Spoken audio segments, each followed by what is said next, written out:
Halo, Yuno di sini. Welcome to Mystery Channel. Buat kalian yang baru join dan juga suka sama videoku, jangan lupa like, comment, dan subscribe biar nggak ketinggalan video dari aku. Soalnya aku bakal ngebahas sebuah kasus yang sangat menarik dan juga sangat mengerikan.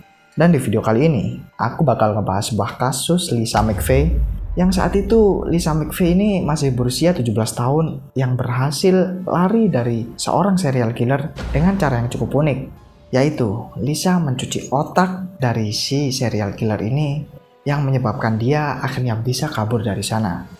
Jadi tanpa lama-lama lagi langsung aja ke ceritanya.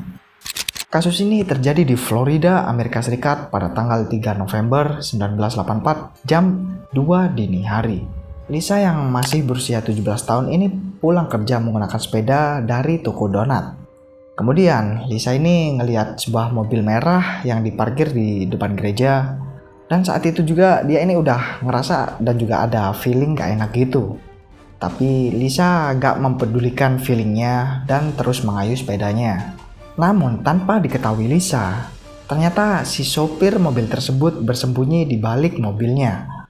Nah, pas Lisa ini sampai atau lewat di depan mobil tersebut, tiba-tiba si sopir ini menculik Lisa dengan menodongkan sebuah pistol. Kemudian penculik itu menutup mata Lisa dan menyuruh Lisa untuk membuka semua pakaiannya. Gak cuma itu aja, si penculik tersebut juga mengikat pergelangan tangan dan juga kaki Lisa. Habis itu penculik itu langsung melemparkan Lisa ke dalam mobilnya. Nah, biar Lisa ini gak kabur, si penculik ini ngancem kalau sampai Lisa ini macam-macam, maka dia akan menghabisi Lisa saat itu juga.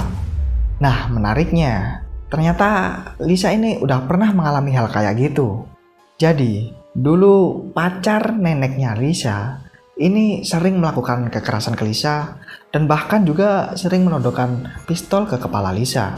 Nah, kekerasan yang dilakukan pacar neneknya Lisa kepada Lisa ini terjadi selama 3 tahun. Bayangin aja, gimana perasaan kalian kalau dianiaya sama pacar nenek kalian selama 3 tahun? Menurutku sih itu sangat menyiksa banget dan pacar neneknya Lisa ini red flag banget. Oke, kita balik lagi ke kasusnya.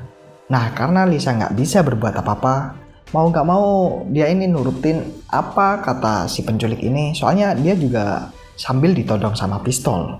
Saat itu, si penculik ini membawa Lisa pergi dalam keadaan mata tertutup dan pakaiannya juga dalam keadaan terbuka. Dalam situasi yang kayak gitu, Lisa ini cuma bisa berpikir kalau dia bakal diperkosa dan bakal dihabisi saat itu juga. Tapi secara mengejutkan, dugaan Lisa ini salah karena sesampainya di lokasi, si penculik ini malah menyuruh Lisa untuk menggunakan pakaiannya lagi. Kemudian, si penculik itu juga melepaskan ikatan di pergelangan tangan dan juga kaki Lisa, tapi mata Lisa masih tetap ditutup. Habis itu, Lisa dibawa keluar mobil, diajak masuk ke apartemen si penculik ini, dan langsung dilemparkan ke tempat tidur.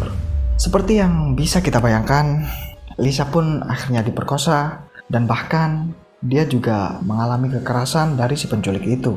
Parahnya lagi, malam itu Lisa ini seakan-akan dijadikan sebagai budak seks dari si penculik tersebut. Jadi Lisa ini disuruh melayani dia sepanjang malam itu. Tentu aja saat itu Lisa cuma bisa pasrah karena emang dia gak bisa berbuat apa-apa. Tapi Lisa masih mempunyai tekad untuk hidup dan akan melakukan apapun untuk bisa lari dari sana. Padahal sebelumnya, Lisa ini putus asa dan pengen mengakhiri hidup gara-gara masalah kekerasan dan juga masalah hidup yang dialaminya.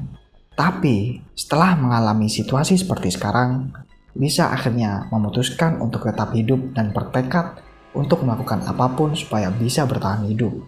Suatu ketika di malam itu, Lisa ini izin ke si penculik untuk pergi ke kamar mandi. Tapi tentu aja si penculik gak ngizinin soalnya takut si Lisa ini kabur.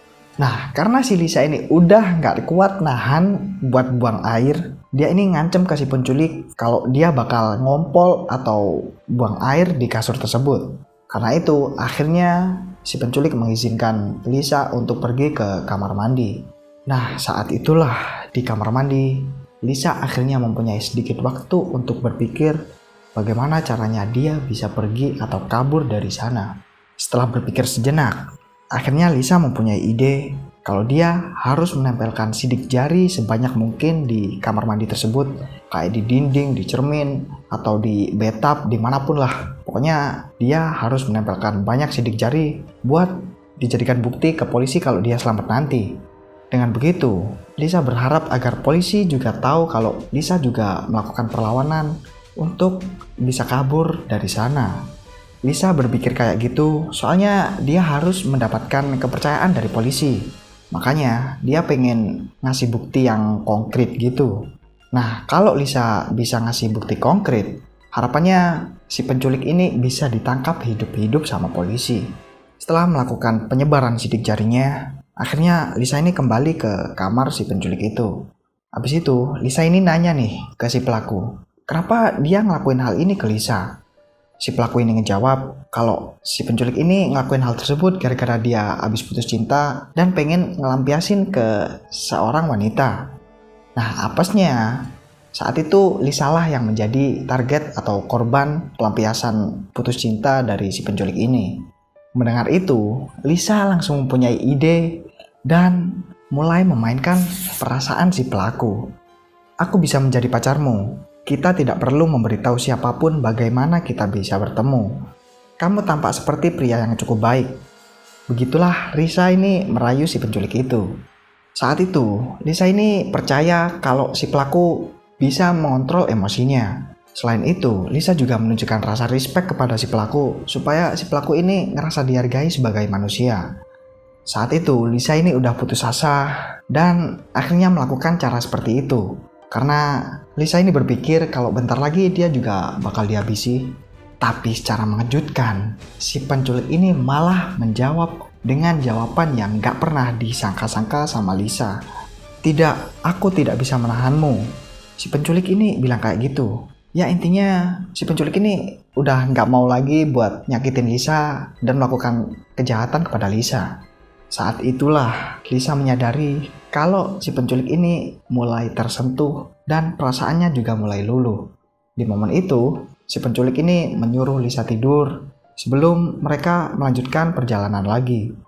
Lalu sekitar jam 3:30 pagi, Lisa ini dibangunkan, terus si penculik itu membawa Lisa ke dalam mobilnya dalam keadaan yang masih ditutup gitu. Kemudian mereka pergi meninggalkan apartemen tersebut. Disinilah Lisa berpikir kalau dia dan hidupnya akan segera berakhir. Tapi sebenarnya pas penculik itu menutup mata Lisa, Lisa ini mengencangkan rahangnya dan gara-gara itu kalau dia ngelemesin rahangnya, ikatannya ini jadi sedikit longgar. Jadi kayak dikencangin gitulah. Jadi bisa longgar kalau dia pas ngelemesin gitu. Di momen inilah Lisa mencoba mengingat semuanya, apa yang dia sentuh, dia bau, dia rasakan, dan apapun itu. Tujuannya, seandainya Lisa berhasil selamat dari penculikan ini, Lisa bisa menangkap pelaku ini hidup-hidup dengan ciri-ciri yang bisa dia ingat. Saat itu, Lisa berhasil mengingat suara mobil pelaku yang sangat berisik kayak belum diservis gitu. Lisa juga bisa ngerasain lampu-lampu jalan yang menyala. Dan gara-gara itu juga, Lisa akhirnya tahu di mana dia berada. Saat itu, Lisa menyadari kalau dia ini dibawa keluar state atau keluar negara bagian. Lisa juga berhasil melihat ada 2 hotel, dan kebetulan 2 hotel ini berada di persimpangan Hillsburg Avenue. Kemudian, si penculik ini melanjutkan perjalanannya ke arah barat ke Interstate 275.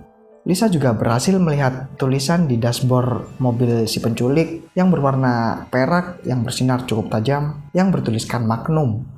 Lalu gak lama kemudian, si penculik ini berhenti di suatu tempat, terus menyuruh Lisa untuk turun dari mobil, tapi matanya harus tetap ditutup, gak boleh dibuka. Saat itu, tentu aja Lisa ini berpikir kalau si penculik ini bakal ngabisin Lisa.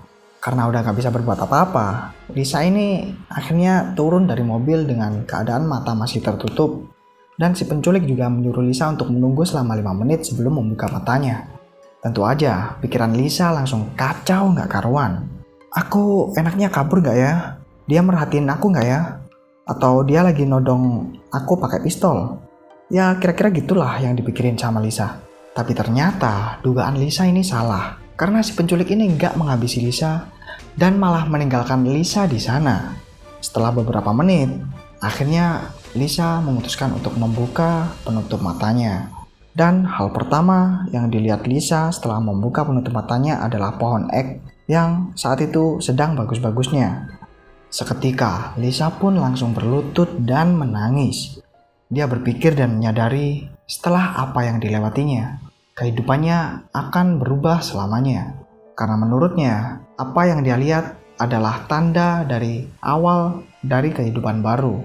Maka dari itu, mulai dari sekarang, Lisa ini memutuskan untuk menjalani hidupnya dengan baik dan gak akan berniat lagi untuk menghabisi nyawanya sendiri kayak sebelumnya. Tapi perjuangan belum berakhir di situ aja. Setelah berhasil bebas, Lisa pun pergi ke kantor polisi dan menceritakan apa yang dialami kepada detektif. Saat itu, Lisa ini kelihatan cukup tenang dan gak kelihatan kayak korban kejahatan gitu.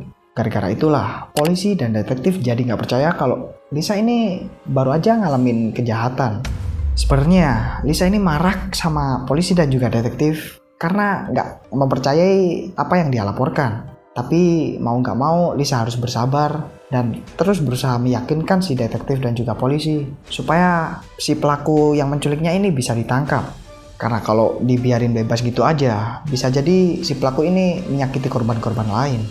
Nah, ternyata ada berita lain yang juga ada sangkut pautnya sama kasus Lisa ini. Diketahui, akhir-akhir ini polisi menemukan tubuh seseorang atau mayat. Dan rata-rata polisi ini menemukan mayat ini 2 minggu sekali. Karena itu, polisi ini jadi berpikir kalau mereka nggak segera mengatasi dan menyelesaikan kasus tersebut, maka korban lain juga akan terus bertambah. Nah, gara-gara kasus orang hilang ini, detektif yang menangani kasus Lisa ini akhirnya memutuskan untuk berpindah tugas dan menyuruh seorang detektif yang bernama Detektif Larry untuk menangani kasus Lisa. Nggak pakai lama, Sersan Larry langsung mendatangi Lisa di ruangannya dan langsung menunjukkan foto putrinya ke Lisa. Ini putriku, dia seusiamu. Gak ada yang gak akan kulakukan untuk melindunginya, dan aku akan melindungimu. Sersan Larry bilang kayak gitu sambil nunjukin foto anaknya ke Lisa. Mendengar itu, Lisa ini langsung nangis karena akhirnya ada seseorang yang mempercayainya. Kemudian, Lisa ini langsung ngasih tahu ciri-ciri pelaku yang menculiknya secara detail ke Sersan Larry. Karena ternyata Lisa ini sempat memeriksa wajah si pelaku menggunakan tangannya, ya diraba kayak gini lah. Diraba kayak gitu, pas lagi ngobrol di kamar kemarin. Penculik itu berkumis tipis, di wajahnya ada lubang kecil atau bopeng, telinganya kecil, terus rambutnya pendek, potongannya juga rapi. Mendengar itu, Sersan Larry ini kaget karena Lisa mempunyai ingatan yang gak biasa dan sangat hebat. Bahkan hanya dengan cara meraba wajah si pelaku, Lisa ini bisa mengingat dan mendeskripsikan ciri-ciri pelaku dengan cukup detail. Habis itu, Sersan Larry ini nunjukin atau ngasih 6 foto gitu. Kemudian Lisa ini disuruh untuk menunjuk kira-kira siapa pelaku yang menculiknya. Lagi-lagi secara mengejutkan, Lisa berhasil memilih dan menunjuk foto pelaku dengan benar. Karena itu, besoknya polisi ini langsung bergerak karena mereka yakin pelaku yang menculik Lisa dan yang ditunjuk di foto ini benar-benar tepat. Selain itu, polisi juga yakin pelaku yang menculik Lisa ada hubungannya dengan kasus orang hilang yang terjadi 2 minggu sekali. Setelah beberapa lama melakukan pencarian, akhirnya pada tanggal 16 November 1984, polisi berhasil menangkap pelaku yang menculik Lisa yang saat itu lagi berada di sebuah tempat parkiran. Polisi langsung memborgol si pelaku dan langsung memasukkan ke mobil polisi. Setelah berhasil melakukan penangkapan dan juga melakukan interogasi, polisi melakukan konferensi pers dan bilang ke media kalau pelaku yang menculik Lisa bernama Bobby Joe Long. Selain itu, polisi juga memberikan dakwaan kepada Bobby dengan 9 dakwaan pembunuhan tingkat pertama. Polisi juga menyampaikan kalau mereka berhasil menangkap Bobby berkat bantuan Lisa, si wanita muda yang merupakan korban penculikan dari Bobby itu sendiri. Berkat laporan Lisa tersebut, polisi dan detektif akhirnya berhasil menangkap Bobby yang ternyata setelah diperiksa, Bobby adalah seorang serial killer. Bayangin aja kalau Lisa nggak berhasil kabur hidup-hidup. Berapa banyak korban yang telah dihabisi Bobby. Kemudian, Lisa juga memberikan pernyataannya kepada media. Pada tanggal 4 November 1984, Bobby melepaskanku. Aku berjanji pada diriku sendiri, aku tidak akan pernah hidup sebagai korban. Terima kasih Bobby, terima kasih telah memilihku daripada gadis kecil berusia 17 tahun lainnya. Begitulah pernyataan Lisa kepada media. Selain itu, Lisa juga bilang kalau dia melakukan ini semua adalah untuk mewakili para korban-korban yang gak berhasil selamat. Para korban-korban kejahatan Bobby ini diantaranya adalah artis Wick, Ngenti Long, Michelle Sims, Chanel Williams, Elizabeth Ludenbeck, Karen Dinsfriend, Vicky Elliott, Kimberly Hobbs, Virginia Johansson, dan yang terakhir Kimberly Swan. Singkat cerita, akhirnya Bobby ini dihukum penjara selama 30 tahun sebelum akhirnya dihukum mati. Pada tahun 2019, setelah Bobby menjalani 30 tahun penjara, kini Bobby berusia 65 tahun. Saat itu, akhirnya Bobby ini mengaku kalau dia telah menghabisi 10 orang wanita yang kusebutin tadi. Kemudian pada tanggal 23 Mei 2019, Bobby akhirnya menjalani hukuman matinya dengan cara disuntik mati dan meninggal pada jam 18.55.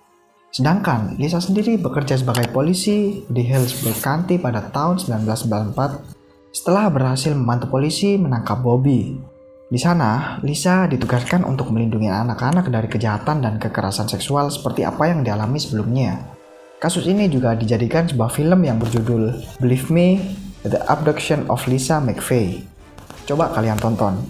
Itulah rangkuman kasus Lisa McVey yang berhasil kabur dari penculikan dengan cara mencuci otak si pelaku atau penculiknya. Gimana menurut kalian? Cukup menarik kan? Kalau kalian punya kasus lain yang menarik untuk dibahas, silahkan komen di bawah atau DM sosial media kami. Dan jangan lupa juga follow Instagram kami, dan juga jangan lupa like, comment, dan subscribe biar gak ketinggalan update dari kami. Sekian dulu ceritanya, see you on the next video.